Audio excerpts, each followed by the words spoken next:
दिल्ली का ऐतिहासिक लाल किला और इसके इतिहास से जुड़ी एक दिल्ली के गांव की कहानी। वो कहानी क्या है, आज हम आपको इस वीडियो में बताएंगे। जब दिल्ली का लाल किला बन रहा था, यानी उसकी नींव रखी जा रही थी, तो वो सन था 1639 में मुग़ल बादशाह शाहजहाँ ने, अमूमन ऐसा होता था कि जो भी ऐतिहासिक स्मारक उस समय पे बनता था, कोई महल बनता था, तो उसकी नींव उस समय के मुग़ल बादशाह के द्वारा ही भरी जाती थी। लेकिन लाल किले की जो नींव रखी गई, तो उसकी नींव रखने का श्रेय जाता है गांव पालम के 5 बुजुर्गों को। कहा जाता है कि शाहजहाँ ने उन 5 बुजुर्गों को नींव रखने के लिए बुलाया था, क्योंकि पालम गांव 360 गांव का उस समय भी प्रधान होता था।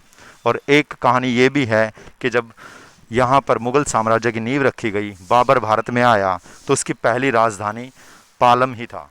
और पालम गांव की मिट्टी की शक्ति कहें या इस गांव का प्रताप कहें कि मुग़ल बादशाह जब शाहजहाँ लाल किला बनाने लगे, तो उनको भी इस गांव के बुजुर्गों की याद आई। उन्होंने 5 बुजुर्गों को यहाँ से बुलाया और उनसे ही लाल किले की नींव रखवाई।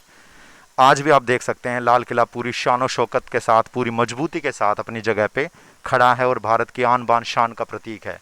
तो उस लाल किले के इतिहास के साथ पालम गांव के लोगों को भी हमें जोड़कर देखना चाहिए। और आज हम मौजूद हैं दिल्ली के पालम गांव, और पालम गांव के साथ साथ इसके साथ जुड़े जितने भी सोलंकी खाप के गांव हैं, उन सभी की आस्था के प्रतीक दादा देव महाराज के मंदिर के बारे में और जानकारी देने के लिए हमारे साथ मौजूद हैं अमर सिंह सोलंकी जी। तो इनसे बात करते हैं। नमस्कार सर। नमस्कार। सर, मंदिर का क्या इतिहास रहा है? हमारे मंदिर जो ये बना है, ये 731 सन विक्रम संवत 838 में इसकी स्थापना हुई थी। हमारा निकास टाटोडा राजस्थान से है। हमारे बुजुर्ग वहाँ से यहाँ आए थे। गाड़ी में एक वहाँ से आवाज़ आई थी शिला से कि आप मुझे ले चलो, जहाँ मैं विराजमान हो जाऊँ आप वहाँ बस जाना। तो हमारे बुजुर्ग जो है इसको गाड़ी में रख के लाए थे और यहाँ पे ये शिला अपने आप गाड़ी से उतर के यहाँ स्थापित हुई थी। तो आसपास हमारे गांव बसे हुए हैं। हम सोलंकी पालम गांव के 360 की हमारे पास प्रधानी है।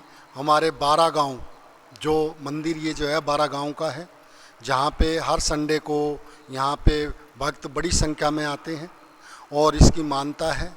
और किसी भी आज तक कोई भी आदमी यहाँ आया है तो जो भी कम मनोकामना उन्होंने मांगी है, कभी भी उसकी उनकी मनोकामना हमेशा पूरी हुई है।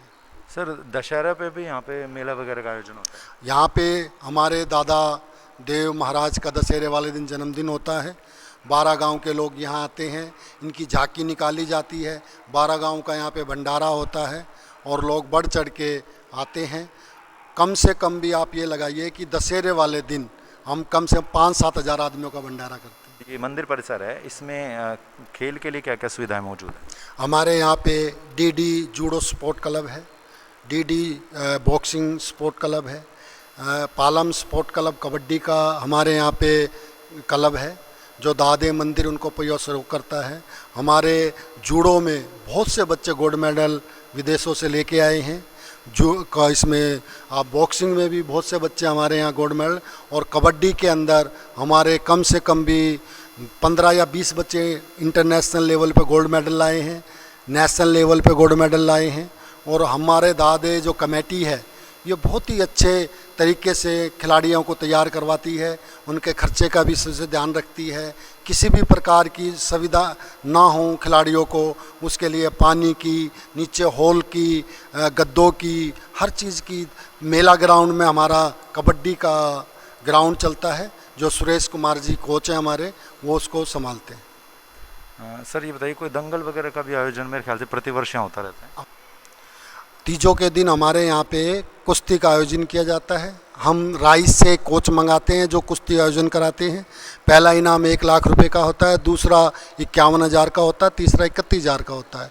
और हमारे यहाँ पे हमने एक और नया सिस्टम बनाया है कि जो जीतने वाला है उसको 70% हम देते हैं इनाम, और हारने वाले को 30% इनाम हम उनको देते हैं। ये अपने आप में काफ़ी बड़ी बात है कि हारने वाले को भी आप डिमोरलाइज नहीं होने देते, उसका उत्साहवर्धन जरूर करते हैं। कई जगह देखा है सिर्फ जो इनाम जीतता है, जो फर्स्ट प्लेस होता है, उसी को दिया जाता है। काफ़ी अच्छा प्रयास है आपका, काफ़ी सराहनीय प्रयास है। ये हमारी कमेटी इसका पूरा खर्चा उठाती है, पूरा पैसा देती है और पूरी व्यवस्था हमारी दादे कमेटी जो प्रधान भूप सिंह, इससे पहले बलजीत मास्टर जी थे, उन्होंने भी बड़ा बढ़ चढ़ के सहयोग दिया। अब हमारे प्रधान भूप सिंह जी जो हैं वो भी इन चीज़ों पे विशेष ध्यान देते हैं। सर, बात करने के लिए बहुत बहुत धन्यवाद। थैंक यू सर, आपके चैनल का। और अब हमारे साथ मौजूद हैं पालम गांव से ही एक युवा नगेंद्र सोलंकी जी, जो मंदिर में होने वाली तरह तरह की एक्टिविटीज़ के बारे में हमें जानकारी देंगे। जी, स्वागत है नगेंद्र जी आपका। नमस्कार जी, जय श्री दादादेव महाराज जी। हम दादादेव मंदिर के बारे में बताऊं तो हमारे यहाँ पे बहुत सारी धार्मिक एक्टिविटीज़ तो होती हैं, रिलीजियस एक्टिविटीज़। इसके साथ साथ स्पोर्ट्स की भी बहुत सारी एक्टिविटीज़ होती है। जैसे हमारे दादादेव मंदिर में ही दादादेव जूडो एकेडमी के नाम से खुला हुआ है, जिसमें बच्चे आते हैं, हर एज के बच्चे जो हैं, छोटे बड़े, वो यहाँ पे सीखने आते हैं और वो इस तरह से जो है स्पोर्ट्स को आगे बढ़ावा देते हैं और इस एकेडमी का नाम जो है वो रोशन करते हैं और दादादेव मंदिर का भी नाम रोशन करते हैं। बात करते हैं हमारे यहाँ के गाँव की या प्रधान जी की, तो हमारे यहाँ के जो प्रधान जी हैं वो भी गाँव में अगर कोई चीज़ होती है या किसी को ज़रूरत होती है तो उसके लिए भी दादादेव मंदिर हमेशा जो है इस चीज़ के लिए खड़ा रहता है, उनकी सहायता के लिए, किसी चीज़ के लिए। यहाँ पे बहुत सारे जैसे भंडारा होता है, लोगों के लिए भंडारा भी किया जाता है और खेल एकेडमी भी है यहाँ पे। ऐसे ही हर मोड़ पे, हर जगह पे जो है दादादेव मंदिर की कमेटी जो है वो मदद के लिए हमेशा तैयार रहती है और हमेशा उनकी मदद करती है। जिनको भी ज़रूरतमंद होते हैं उनकी मदद के लिए हमेशा तैयार रहती है। बाकी बात करें इसकी मान्यता, तो इसकी बहुत मान्यता है। 12 गाँव में तो इसकी है ही। खासकर संडे को इसकी इतनी मान्यता है कि यहाँ पे लोग बड़ी श्रद्धा से, भाव से आते हैं और संडे को यहाँ पे आपको काफ़ी भीड़ देखने को मिलती है। संडे को सब दादा का जो होता है यहाँ पे वो दर्शन करने के लिए आते हैं और अपनी श्रद्धा से यहाँ पे अपने आते हैं और बहुत यहाँ से खुश होकर वो जाते हैं। कमेटी मेंबर्स के अलावा और कितने वॉलंटियर लगभग हर संडे यहाँ पे उपस्थित होते हैं? अपना जो नौकरी पेशे वाले वो भी, तो कितने लगभग वॉलंटियर यहाँ आ जाते हैं काम को संभालने के लिए? अगर वॉलंटियर्स की बात करूं तो ये देखिए, किसी की श्रद्धा है, ये सब की कोई फिक्स इसकी नहीं है। वॉलंटियर्स बहुत सारे हैं यहाँ पे। अगर मैं खुद की बात करूं तो हम भी यहाँ के सेवक हैं, हम भी यहाँ पे अपनी सेवा करते हैं। ऐसे ही हमारे जैसे बहुत सारे साथी हैं गाँव के भी और कॉलोनियों के भी, जिनकी श्रद्धा इनसे जुड़ी हुई है, वो अपनी सेवा भाव से आते हैं और यहाँ पर आके अपनी पूरी सेवा करते हैं। Thank you sir. नमस्कार जी। और इस समय हमारे साथ मौजूद हैं दादादेव महाराज मंदिर के मुख्य महंत। नमस्ते जी। नमस्कार जी, आपका क्या नाम है? मेरा नाम राजेंद्र शास्त्री है जी। कितने वर्षों से आप दादादेव महाराज की सेवा में हैं? मैं 20-22 साल से हूँ। 20-22 साल से हैं। ये बताइए कि कौन सा एक दिन विशेष सप्ताह का रखा गया दादादेव महाराज की पूजा? रविवार का है। रविवार को क्या क्या कार्यक्रम यहाँ रहते हैं? रविवार को भंडारे का होता है और प्रसाद। रविवार होता है? रविवार। अच्छा जी। तो इसको जो ऑर्गेनाइज कौन करता है, कमेटी या पूरा गांव, क्या कैसे क्या हिसाब रहता है? कमेटी भी करती हैं, 12 गांव के लोग भी करते हैं। अच्छा, 12 गांव के मिलके, आसपास के जो सोलंकी खाप के गांव हैं वो सारे आते हैं?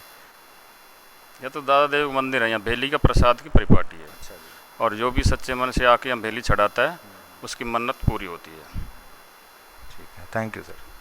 ठीक। तो अभी हमने बात की और जाना इतिहास दादादेव महाराज मंदिर का, और पालम गांव का जो इतिहास हमने आपको मुग़ल कालीन बताया था, लाल किले से संबंधित बताया था, तो वो आप पराक्रम कहें और आशीर्वाद कहें दादादेव महाराज का कि सिर्फ इतने बड़े भारत में से सिर्फ इसी गांव के बुजुर्गों को इतने ताकतवर सम्राट ने, बादशाह ने लाल किले की नींव रखने के लिए बुलाया था। इन्हीं का आशीर्वाद कहेंगे कि वो लाल किला भी आज तक बहुत मजबूती के साथ खड़ा है। तो एक बार हम कामना करते हैं आपके पूरे परिवार के लिए, आपके लिए, कि दादादेव महाराज का आशीर्वाद आप सभी पे बना रहे। वीडियो देखने के लिए बहुत बहुत धन्यवाद। Thank you so much.